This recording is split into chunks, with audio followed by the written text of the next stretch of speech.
हरे कृष्ण। पूर्ण पुरुषोत्तम श्री हरि विष्णु की भक्ति करने से हमें आध्यात्मिक जगत की प्राप्ति होती है। भगवान स्वयं कहते हैं कि भौतिक प्रकृति के कठोर नियमों का पालन करना अत्यंत कठिन है, लेकिन जो भगवान के प्रति समर्पण करता है वह सरलता से भौतिक बंधनों से बाहर निकल जाता है और भगवान के परम पद को प्राप्त कर सकता है। भगवान श्री हरि विष्णु की शुद्ध भक्ति प्राप्त करने का एकमात्र सरल मार्ग एकादशी व्रत का पालन करना भी है। प्रति मास 2 बार एकादशी आती है, शुक्ल पक्ष और कृष्ण पक्ष में। प्रत्येक एकादशी का अपना अपना महत्व होता है और एकादशी का महत्व दर्शाते हुए भगवान वेदव्यास बता रहे हैं कि जीवन की सभी अवस्थाओं में, यानी बाल्यावस्था, युवावस्था या वृद्धावस्था में यदि एकादशी व्रत का पालन किया जाए तो कभी भी दुर्गति प्राप्त नहीं होती।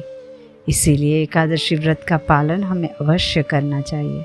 ऐसी ही परम मंगलकारी एकादशी तिथि यानी पापाकुंसा एकादशी, जो प्रत्येक वर्ष आश्विन मास के शुक्ल पक्ष में आती है। चातुर्मास के पवित्र समय में आने वाली ये एकादशी मनुष्य के सहस्त्र जन्मों के पापों को नष्ट कर देती है। इस भौतिक जगत में हर प्रकार की समृद्धि प्रदान करती है और मृत्यु के बाद मनुष्य को आध्यात्मिक जगत की प्राप्ति करवाती है। मनुष्य अपना जीवन काल के दौरान प्रत्येक क्षण पाप और पुण्य कर्म करता है और इसी पाप और पुण्य से उसे सुख और दुख भोगना पड़ता है। मनुष्य के जीवन में होने वाली अच्छी या बुरी घटना उसके स्वयं के पूर्व या वर्तमान जीवन के कर्मों का फल होती है और इस प्रकार जीवात्मा अनंत काल तक इस जीवन और मृत्यु के चक्र में विचरण करती रहती है। इस जीवन मृत्यु के पाप पुण्य के चक्र से सदा के लिए मुक्त कैसे हुआ जाए? तो उत्तर है परम भगवान की शरण लेकर। जब भी कोई जीवात्मा भगवान को समर्पित जीवन जीता है या फिर भगवान की सेवा के लिए कोई कार्य करता है तो फिर उसे इस कर्मों के प्रभाव में नहीं फंसना पड़ता और परम भगवान श्री हरि को समर्पित जीवन में एकादशी व्रत भी आता है। यही वो व्रत है जो भगवान की प्रसन्नता के लिए किया जाता है। बाकी अनेक व्रतों के पीछे भौतिक सुख सुविधा प्राप्त करने की लालसा होती है, लेकिन एकादशी तिथि शुद्ध रूप से परम भगवान की प्रसन्नता के लिए होती है। उसका लक्ष्य भगवान की शुद्ध भक्तिमय सेवा की याचना करना और भगवान को प्रसन्न करना ही होता है। इस एकादशी के फल स्वरूप मनुष्य को भौतिक सुख समृद्धि प्राप्त अवश्य होती है, लेकिन वे मुख्य लक्ष्य नहीं है। तो चलिए इस परम पवित्र पापाकुंसा एकादशी के उपलक्ष्य में आज हम एक पौराणिक कथा का श्रवण करते हैं। प्राचीन काल में विंध्य पर्वत पर क्रूर शिकारी रहता था। शिकारी इतना क्रूर और घातकी था कि वो बड़े ही निर्दयतापूर्वक पर्वत के जंगलों में रहने वाले पशु और पंछियों की हत्या कर देता था और कई बार तो वो उनके शरीर के कुछ अंग काट कर उन्हें घोर अधिक पीड़ा भी देता था। इस प्रकार अज्ञानता और पाप कर्म में लिप्त उसका जीवन चल रहा था और यमराज ने भी उसके लिए नरक में स्थान निश्चित कर दिया था। अब संयोगवश एक दिन ऐसा हुआ कि उसे किसी तरह ये पता चला कि वो जो कार्य कर रहा है उसे पापमय कार्य कहते हैं और उसके परिणाम स्वरूप उसे मृत्यु के पश्चात स्वयं नरक में जाकर घोर कष्ट भुगतना पड़ेगा। अब कष्ट भुगतना तो किसी को अभी अच्छा नहीं लगता है, तो बस ये पता चलने पर शिकारी भी घबरा गया। अब उसे नरक का डर लगने लगा, तो इसी भय के मारे वो सीधा अंगिरा ऋषि के आश्रम में चला गया। वहाँ जाकर वो अंगिरा ऋषि के चरणों में गिर पड़ा और उनसे हाथ जोड़कर प्रार्थना करने लगा। उसने कहा, हे ऋषिवर, आजीवन मैंने अत्यंत घोर पाप किए हैं, निर्दोष प्राणियों की निर्मम हत्या की है और अब जीवन के अंत में मुझे ये ज्ञान हुआ है कि मैंने आजीवन कितना पापमय जीवन व्यतीत किया है। ऋषिवर, पाप कर्मों की सजा स्वरूप नरक के विषय में सोचकर मैं अब अत्यंत भयभीत हो चुका हूँ। कृपया आप मुझे इन पापों से मुक्त होने का मार्ग दिखाएं। आप तो त्रिकालज्ञ है, कृपया मेरी सहायता करें प्रभु। शिकारी की प्रार्थना सुनकर ऋषि अंगिरा ने उसे कहा, हे वत्स, निस्संदेह तुम्हारे पाप कर्म तुम्हें नरक की दिशा में अग्रसर करेंगे, लेकिन फिर भी मैं तुम्हें शास्त्रोक्त एक उपाय बताता हूँ जिससे तुम इससे बच सकते हो, और वो उपाय है आश्विन मास में आने वाली पापाकुंसा एकादशी व्रत का पालन। इस एकादशी व्रत का तुम श्रद्धा और नियम पूर्वक पालन करो। भगवान श्री पद्मनाभ की पूजा अर्चना करो और निश्चित रूप से तुम इस पाप कर्म से मुक्त हो जाओगे। ये सुनकर शिकारी के मन में एक आशा की किरण उदित हुई। उसने ऋषि अंगिरा द्वारा बताए गए नियमानुसार श्रद्धापूर्वक इस एकादशी व्रत का पालन किया और इसके परिणाम स्वरूप वह अपने सभी पाप कर्मों से मुक्त हुआ और जीवन के अंत में उसे आध्यात्मिक लोक प्राप्त हुआ।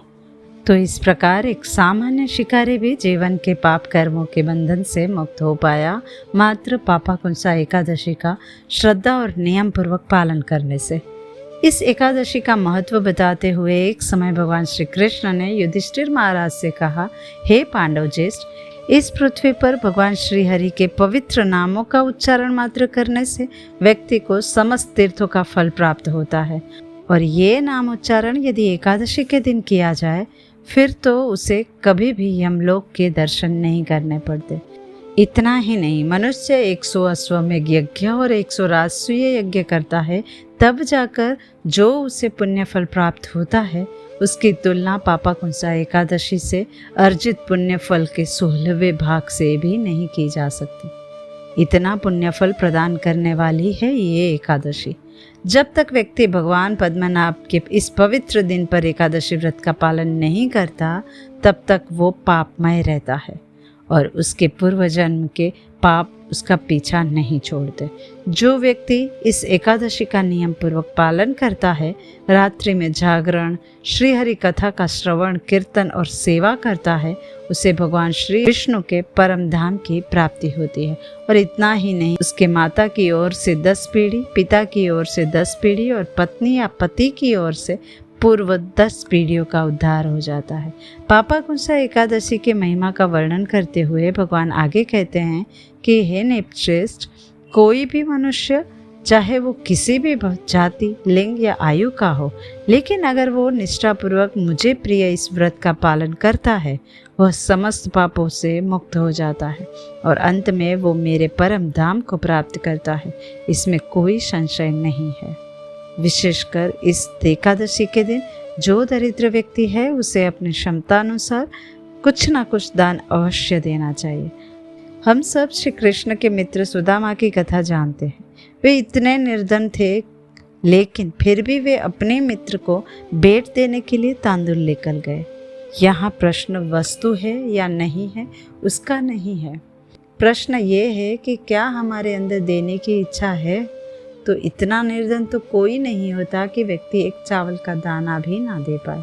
तो इसीलिए व्यक्ति को अपनी क्षमता अनुसार कुछ न कुछ दान अवश्य देना चाहिए। और जो धनी व्यक्ति है उसे ये सोच कर दान देना चाहिए कि उनकी ये समृद्धि उनके पूर्व जन्म के पुण्य कर्मों और बड़ों के आशीर्वाद का फल है, इसीलिए उसे जन कल्याण के उपयोग में लेना चाहिए। तो ये थी आज की एकादशी की कथा। इस कथा से आपने क्या सीख प्राप्त की, ये हमें नीचे कमेंट बॉक्स में ज़रूर बताइएगा। और अगर आप इस चैनल पर पहली बार आए हैं तो हमसे जुड़े रहने के लिए जल्दी से सब्सक्राइब बटन पर क्लिक कर दीजिएगा, ताकि ऐसे ही शास्त्रोक्त कथाएं आप तक पहुंचती रहे। क्योंकि हमारा उद्देश्य सनातन वैदिक धर्म का प्रचार प्रसार करना है। तो अगर आप भी हमारे सनातन धर्म के वैदिक ज्ञान को यथारूप से सुनना और जानना चाहते हैं तो हमसे ऐसे ही जुड़े रहिएगा। इससे आप भी कहीं ना कहीं सनातन धर्म का प्रचार करके एक प्रकार की सेवा ही कर रहे हैं। तो चलिए इस परम पावनी पापाकुंसा एकादशी का श्रद्धा और निष्ठापूर्वक पालन करते हैं और परम भगवान श्री कृष्ण के चरण कमलों में स्वयं को समर्पित करते हैं। जय श्री लक्ष्मी नारायण।